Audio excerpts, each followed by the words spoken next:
வணக்க மக்களே, welcome to the venture show. இன்னைக்கு ஷோல நம்ம பார்க்க போகிறது சங்கராந்திக்கு வஸ்துனான் அப்படின்ற தெலுங்கு மூவியோட ரிவ்யூ. இந்த படம் பார்த்தீங்கன்னா ZEE5ல தமிழ் டப்பிங்கோட அவைலபிளாக இருக்குது.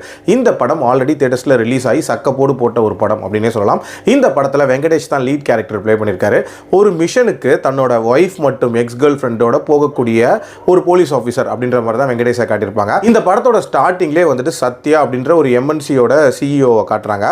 அவர் வந்து ஆளுங்கட்சியோட பிரசிடென்ட் வீட்டில் இருக்கும் போதே வந்து ஒரு கும்பல் அவரை கடத்திட்டு போயிடுறாங்க.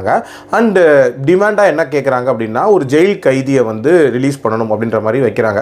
ஸோ இவரை மீட் எடுக்கணும் அப்படின்னா ஒரு திறமையான போலீஸ் ஆஃபீஸர் தேவை அப்படின்ற மாதிரி சஸ்பெண்ட் ஆகியிருக்கக்கூடிய நம்ம வெங்கடேஷை வந்து ரெஃபர் பண்ணுறாங்க.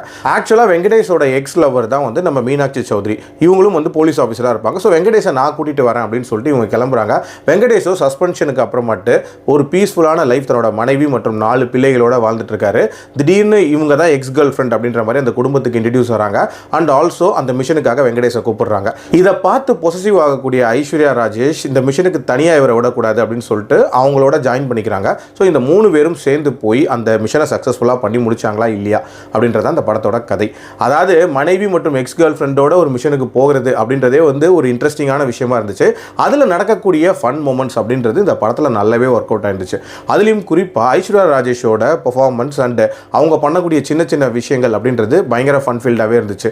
உதாரணத்துக்கு அந்த கைதிக்கு ஒன்று பண்ணுவாங்க, அது வந்து உண்மையிலே சூப்பராக இருந்துச்சு அப்படின்னே சொல்லலாம். அண்ட் அந்த பொசசிவ் காட்சிகள் அப்படின்றதெல்லாம் ப்ரொமோஷன் அப்போ பார்க்கும்போது ரொம்ப கிரிஞ்சா இருக்குமோ அப்படின்ற மாதிரி தோணுச்சு. பட் இந்த படத்தில் பார்க்கும்போது அந்த அளவுக்குலாம் தெரியல, ஒரு மாதிரி நேச்சுரலாக தான் இருந்துச்சு. அதே மாதிரி வெங்கடேஷை பொறுத்த வரைக்கும் தேவைப்படுற இடத்துல மட்டும் அந்த ஹீரோயிசம் அப்படின்றத பண்ணிட்டு மற்ற இடத்துலலாம் ஆன லைட்டர் நோட் ரொம்ப நீட்டான ஒரு பெர்ஃபார்மன்ஸை கொடுத்துருப்பாரு. வெங்கடேஷோட பையன் கேரக்டர் அவன் வழியாக ஜென்ரேட் பண்ண ஹியூமர் அது எல்லாமே நல்லா தான் இருந்துச்சு.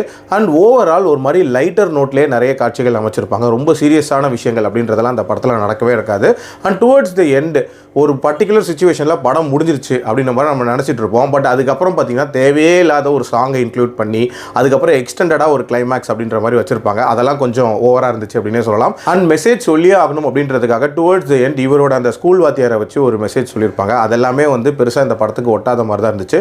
பட் ஓவரால் என்னை பொறுத்த வரைக்கும் ஒரு ஜாலியாக பார்க்குற மாதிரியான ஒரு என்டர்டெய்னராக தான் இந்த படம் இருந்துச்சு. கண்டிப்பாக ட்ரை பண்ணி பார்க்கலாம். அடல்ட் கண்டென்ட்லாம் இல்லை, தாராளமாக பார்க்கலாம். என்னோட ரேட்டிங் இந்த படத்துக்கு 3 out of 5. மீண்டும் அடுத்த விமர்சனத்தில் சந்திக்கிறேன். நன்றி, வணக்கம்.